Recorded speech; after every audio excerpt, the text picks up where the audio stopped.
Welcome aboard Duffy Chats. Today we're excited to sit down with Antonella Castro. She's the chairwoman of the Newport Beach Foundation. Antonella, welcome. We're so happy to have you here. Thank you. It's a gorgeous day on the harbor, Kim and Mandy. Thanks for joining us. We would like to get to know you a little bit better, so we want to know if you grew up here in Newport, and if you didn't, what brought you to us? I did not grow up in Newport, although I have been here longer than my hometown. I'm originally from Las Vegas, Nevada. Yes, Battleborn. And I came to attend UC Irvine to play tennis. So that's what brought me here. And then I didn't leave. You built your career in law, and how has that career path influenced you getting involved with philanthropy in general? Well, if you'll take a little detour with me, okay. I grew up service-oriented with my mom in Vegas. We did not have a lot of money, but we were always raised that you have something more than someone else, so you have an obligation to improve and make that impact.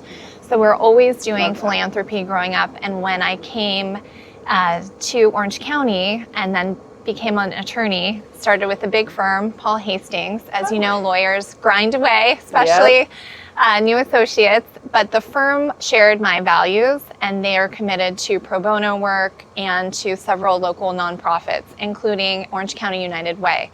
So through getting involved with my firm's relationship with United Way, that then led me to join the board of United Way. I sat on the board of Canyon Acres, which is now Seneca's group of charities, also American Heart Association, so the list goes on. And from being involved with United Way, I was then nominated for an OC Metro 40 Under 40 award.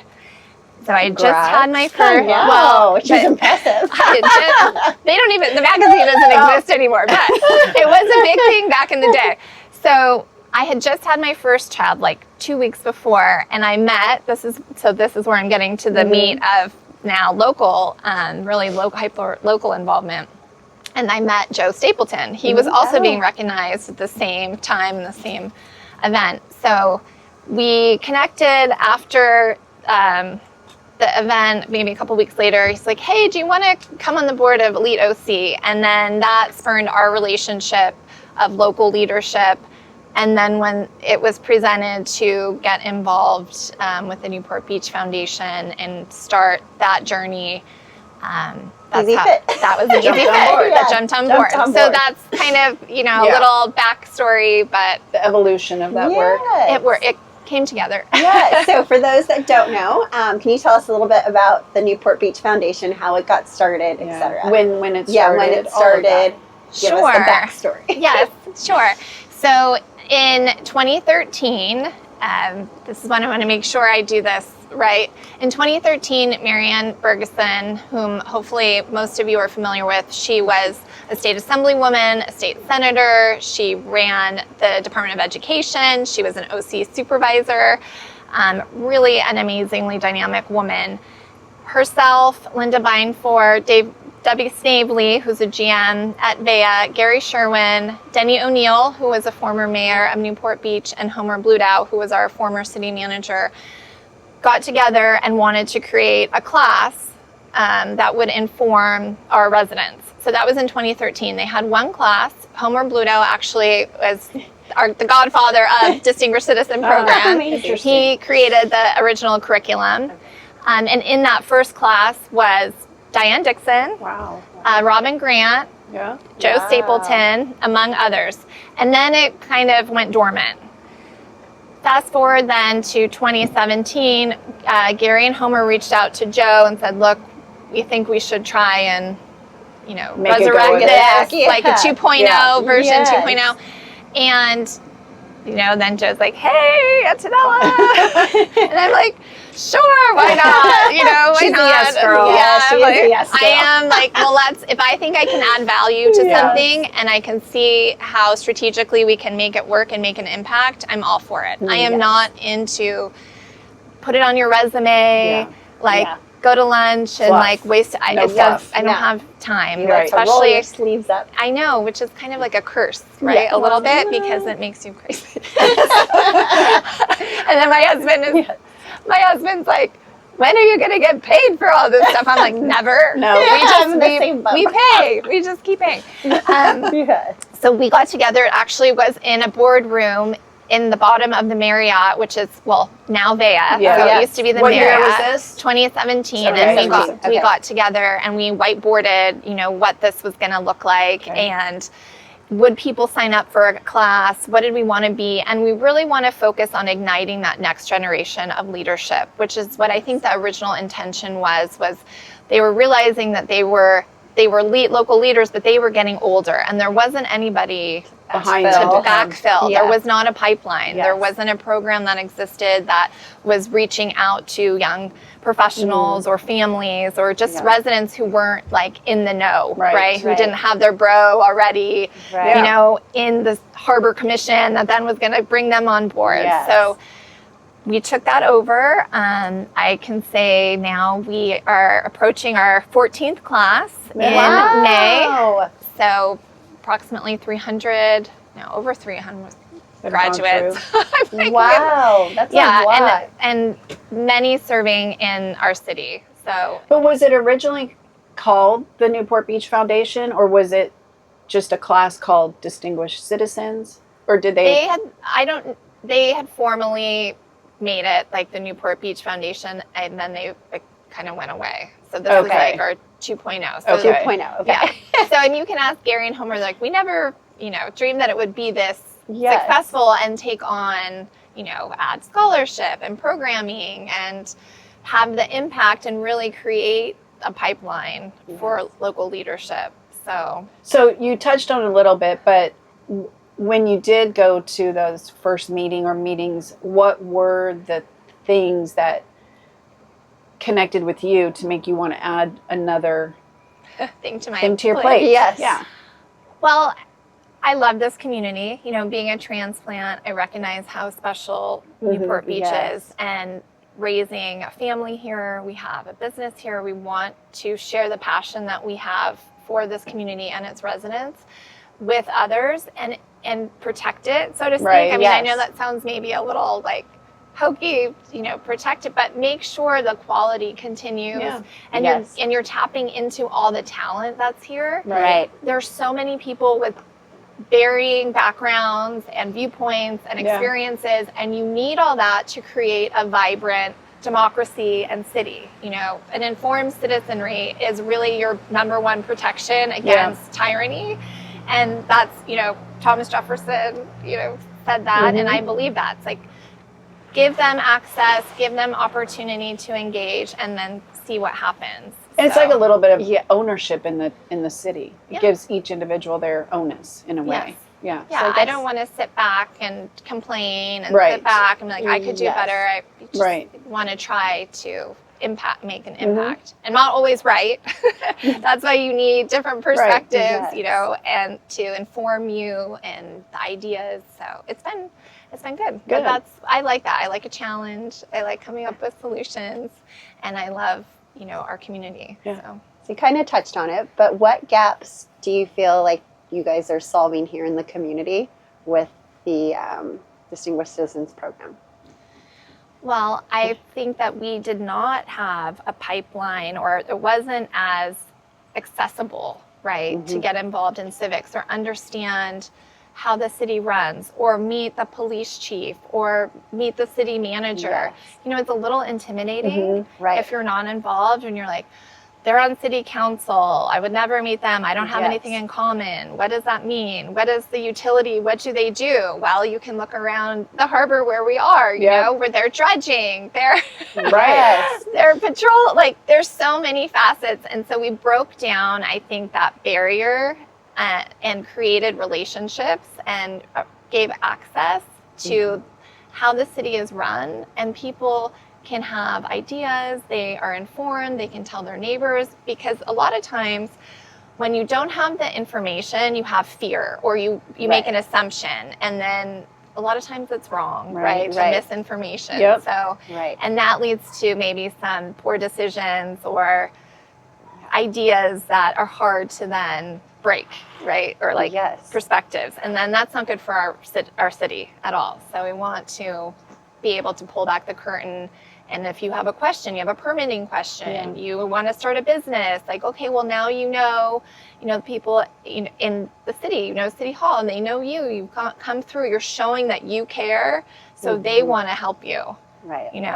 It was interesting after the fires, the LA fires, people here, we would actually have residents come to us, questions about areas that didn't seem to have water where they should have water.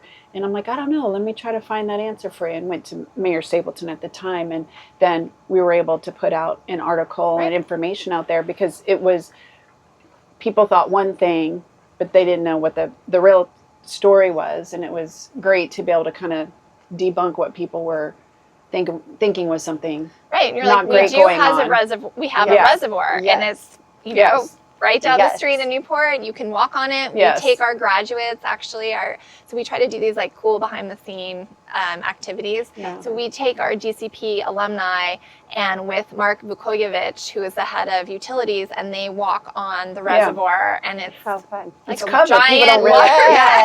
realize. Because people don't see the water, so they think there's no water there. They think there's none. And we actually went up, we sent firefighter crews up to the Palisades to support them. I didn't know that. And they called, I had the text in the morning and said, they're there, but there is no water. Like, our crews were up there. And I'm like, what? Yeah. It was like 8 in the morning or like 7:45. So it's wild. Yes. So wild. So Antonella, can you share with us how one applies for the Distinguished Citizens Program, and then what a good applicant looks like? Sure. Yes. The applications for our May program are live on our website, newportbeachfoundation.org, or you can reach out to us on social media via DM, and we will get you the application. A person needs to work or live in the city of Newport Beach. It really is helpful if you know a member of the board or at least a graduate of our program that shows that you're familiar with us and that you've already taken time to either attend an event or ask for information about the program. Now, it was started to engage and draw people into the city, so you don't have to know somebody to get in. I want to be very clear. We like it when people are like, we're new here, we came across your website, or we read about you in a local paper or Newport Beach Living or Stu News. I really appreciate that, especially me, because it shows initiative and that they're willing to put themselves out there to learn more about the city and get involved. So that is really the application process. It is in no way a political organization. We are nonpartisan. We do not check your voter registration. We do not ask if you want to serve as an elected official. It's really meant to engage and ignite and inform our residents and business professionals in the city. So we will close our applications. So May, it'll kick off in May, our next session. So applications will close March 31st. That gives us time to meet as a committee, review the applications, correspond with those that are been selected. We don't have a formal wait list, but there are people who we mark as, if people schedules change and they can no longer commit to 5 Wednesdays in a row, then we slot them in. So that's how it goes. It's each Wednesday evening, 5 to 8 p.m.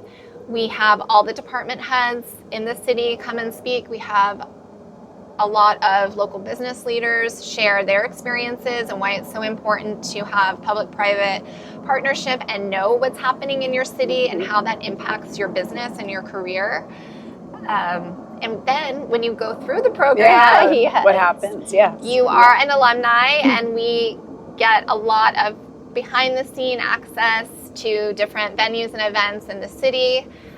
We have been really, really blessed that our graduates have taken their passion for service and Newport Beach and gone on to serve. So we have over 60 people who have graduated that have served a foundation, committee, commission, even some that were in our first class that are elected as city council members. We're not campaigning at the time, but that was 14, 12, 13 classes prior. And so we're really fortunate. And then we've had several go on and form their own foundations or professional organizations, and that met and came through DCP. So we have the Ben Carlson Foundation that was in its incubation, and then Jake Jantz, who was one of our first board members, left the board to really help grow that, and that's been an insane success for our city, for water safety. And then Brian Boas, who came actually to our city from Los Angeles as a transplant and wanted to get more involved, went through DCP, met Chief Boyles, asked, hey, do you have a fire department foundation? We did not at the time. We had a police foundation, and then was off and running. And I won't tell you all the emails I sent pushing, because that's like the mom in me. I'm like, you want to do this? Let's do it. It's going to happen. And that started, It started two years ago. Yes. They have done so much good work already, and really have the support of our city and most importantly, the lifeguards and the firefighters whom they serve. And so that's been amazing. And then we've had two classes ago, we had some graduates who met through DCP, and this is a lot of what happens. Even Brian met Chris Frace, who was a board member, and they together helped, work on the Fire Department Foundation. We just had 5 young professionals meet each other through DCP, and they have started Civitas Prima, which is kind of that next generation of like pop culture and business, and I think maybe some politics. But they were all graduates except one who I think is applying for May. But yeah, we couldn't be more excited about really the legacy that the foundation, I guess, is its success. So when they go through the program, and you mentioned some of the ways that they've evolved since then, but let's say they don't do some of those greater things like that. Is it supporting the different events that the foundation puts on, coming to those, being a part of those? Is that another way to continue? Yes, definitely. I actually was just approached by a couple of our graduates who would like to see like an affinity group potentially focused on women. Networking wanted more of that during the classes, which is, it's hard to do it formally in the class because there's so much content and information. So to make it like another hour is difficult. So we really push and foster those organic relationships for them to get together after on their own. But I had her come and she presented to our board in our January meeting about kind of maybe kicking off what would look like an affinity group to the Newport Beach Foundation, which makes sense, how organizations develop and grow. It makes sense to have more leadership opportunities, volunteer leadership opportunities under it, where they are ultimately, abiding by our governing or overarching mission, but are able to carry out their own ideas and serve their own passion, which is what you want, right? You want people to go through, get energized, kind of get activated, and then go and see and execute on their vision. So pocket networks. Yes. So DCP does incredible things here in our community. Can you highlight on the scholarships and who's able to apply for them, and just any information that someone would need that's interested? Right. So in addition to offering our Distinguished Citizen Program, the Newport Beach Foundation also has a scholarship for our local high school seniors that attend Corona Del Mar High School and Newport Harbor High School. The students need to be seniors and have a 3.5 GPA and above, and really demonstrate leadership either at their school, in their community, through their extracurricular activities, and an interest for our city and service within the community. We just closed our application cycle, and we had 30 applicants, which is good. There's a lot of demand and pressure on these young folks. This will be our 5th scholarship cycle, and they get a spot in our May program. So, which is unique. Bless you. Thank you. No I'm so problem. sorry. Which is unique. So they really get to, Wow. we think it's a real benefit for them Yes. to participate in this class, and they learn a lot, and then they've gone on and encourage their classmates, younger classmates, to apply.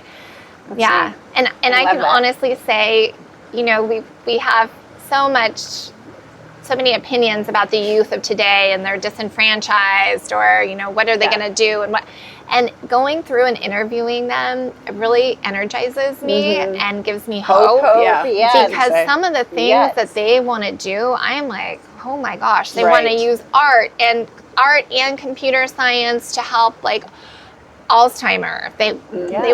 They're like helping communities in Africa doing learning, like with whiteboarding via the computer. I mean, it's just, it's really inspiring, and next level. And a lot of our board, you know, they aren't parents themselves yet, and they weren't really understanding kind of, why are we doing this scholarship? And everybody in Newport has money and they don't need a scholarship. And I'm like, that's not true. Like, it's not true.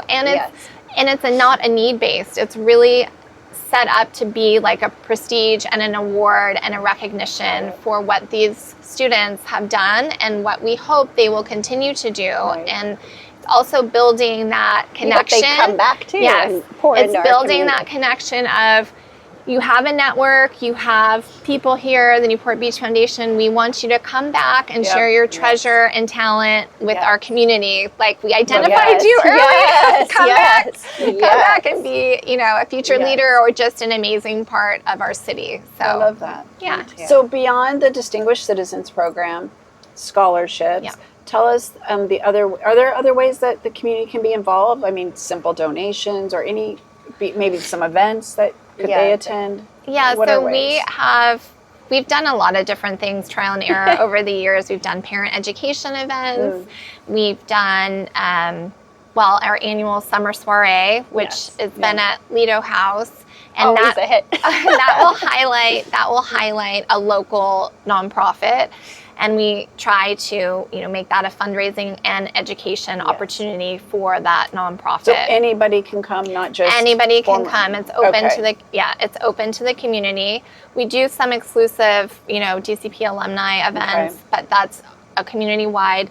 We are gearing up to do some speaker events. So if anybody wants to sponsor those, that would be really great. And we have an incredible network and business leaders and interesting, you know, men and women in our community. And so we want to tap into that. And finally, you know, recently we did our mayor's party. Let's talk about it. Which kind of took on a whole life of its own. And it was it seemed like it was planned in a relatively short amount of time. Maybe I'm wrong from the outside looking in, but I was like, wow, they really pulled off something. Yeah. So tell us, how did that had a lot come of to be? centerpiece making at my house. It's true. I was like, okay, now I'm going to go to baseball, but I'll be back. And I'm going to go to flag football, but I'll be back. So many talents, Antonella. You never know. No, the board, everybody stepped up and helped to make it successful.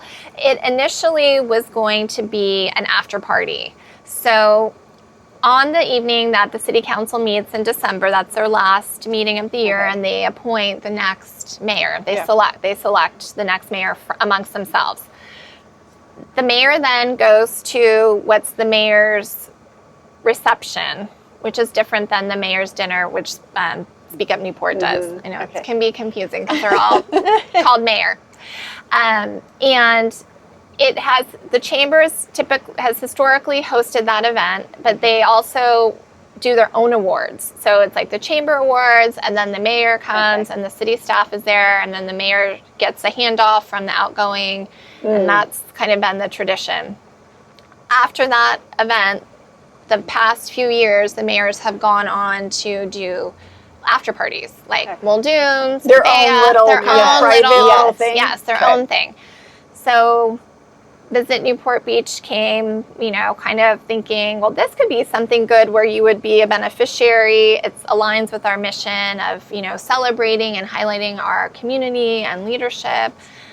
You know, Lauren has been a board member since the beginning, and we were really excited to support her. Obviously, Joe, sorry we didn't have the idea. I think he's maybe still Maybe mad he'll about get another chance. You never know. Yes, then he'll have a lot of opinions. So, so anyway, it then kind of morphed into, well, do we need 2 events? Maybe this, and then ultimately, I think the chamber decided to not have theirs, and so then it all came. So then it was just this mayor's party, you know. And honestly, it was just a celebration. Like, it was important to city council that we did not charge for city staff, you know, to attend.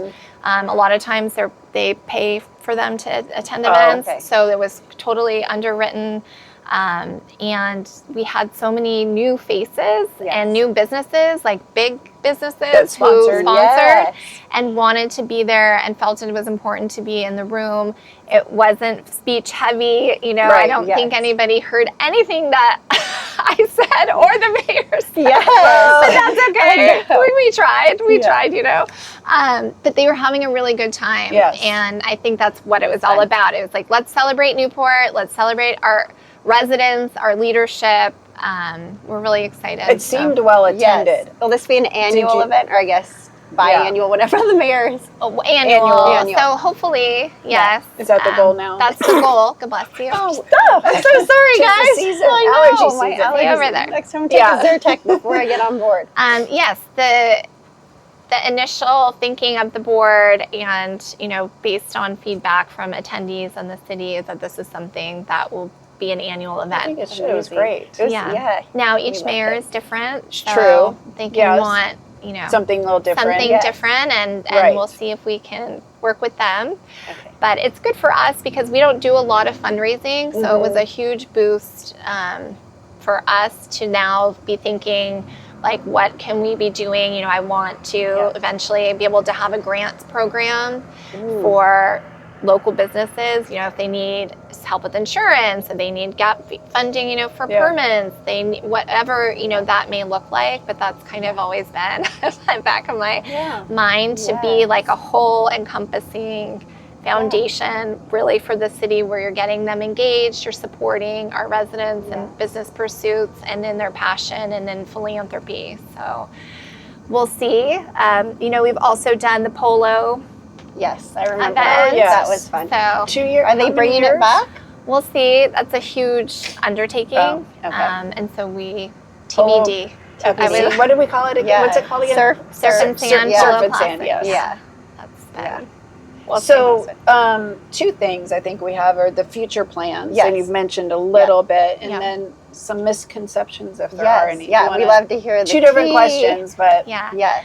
Honestly, I think one of the biggest misconceptions is that the Newport Beach Foundation is somehow a politically motivated organization where we're handpicking people to be in leadership, which is not the case. You know, like anything where there's change or somewhat of a disruption in the status quo, you want to blame, right? It's easy to go and blame and say, well, they're nefarious, they're doing this. We have done so much good work in bringing awareness and education to our residents, and just really igniting passions that already existed in these individuals, to then go on and serve and carry out what it is they want to do. So this is really, we are a catalyst, you know, for helping them achieve and execute on their next step.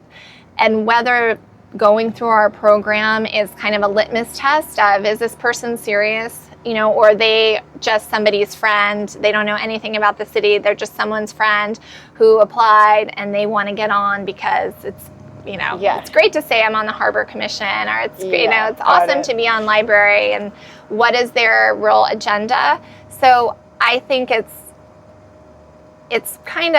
unfortunate if people are viewing going through our program as a negative, and that it shouldn't be a positive or an indicator that this individual is really serious and focused and knows a little bit more than the other applicant.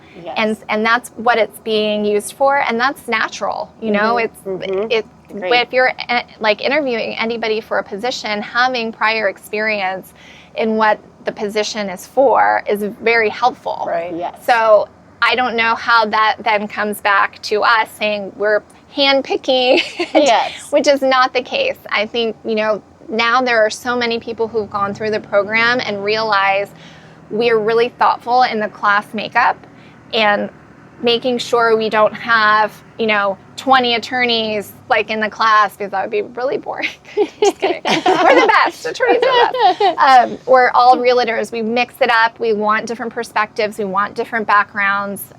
Like I said before, there is no screening of political views or voting records. I mean, that's not, it's what is it that you can bring to the discussion? What is your perspective? Are you engaged now? How do you want to get engaged moving forward? And that's what we're here for, and that's our mission. So that's the first, misconception. Yes, and if anybody still has questions, I am 100% available. I will answer them. You can contact me. You can come to our events. You can see how we can partner and get involved and collaborate. We are not closed off to anybody. And I think that's important to say. If you choose to not reach out and you still complain, that's on you. There's nothing I can do about that. That's just, you want to be like that. Some people want to be like that. So, And then tell us about future plans. I know the grant program is something you'd love to. Yes, I would love to be able to have a micro grant program for local businesses. And then I also think, something that I had touched on before is listening to our graduates, and what they want more of is they want more opportunity to engage and get together with each other and kind of elevate and leverage those relationships. So looking into affinity groups and what that would look like, that's kind of the next step. And we have started that, and it's like I said, it's a former graduate came and said, we want to do this. And I'm like, yes, let's listen to it. Let's see how this can go. If you're not constantly evolving and being flexible and adapting to serve a need in your community, then you become irrelevant and extinct. So we have an organic organization. It is not the same that it was, in 2013, 2017, 2018, it's different. Sure. So, and it'll continue to. And it will continue to evolve. And I think just though our guiding principles haven't changed, which is to really make sure we are making a positive impact in our community by educating, raising awareness, and giving opportunity for people to get engaged and to serve if ultimately that's what they want to do. Sure. It's an incredible program. Yeah. So glad. So your favorite question. My favorite question. This is our end question. Yes, our end question. If you have a Duffy boat, or if you were going to get a Duffy boat, what would you name it? I think I would name it Whatnot. Oh, I like that. So yes, the fun play on the electricity. Whatnot. Any others, or that's the one? That's it. Backup would be Livin, Livin. Yeah. That's true. Love it. Well, thank you for joining us. Thank you so much. It was very insightful, and we learned a lot more than what we knew already. I feel like I know so much now about the Yeah. foundation and the DCP program. Yeah. So I know we're going to be eager to apply soon now that we know. Yeah, and we hope others will as well. Yes. So thank you. Well, you're for welcome. all your work in the community. Well, you're welcome. Yes. I really appreciate you taking the time and asking the questions and wanting to know. Yeah. Thank you. Thank you. Woo. Antonella, thank you so much for joining us today and for the work that you continue to do on behalf of our community. To learn more about the Newport Beach Foundation, visit nbfoundation.org. We'll see you next time on Duffy Chats.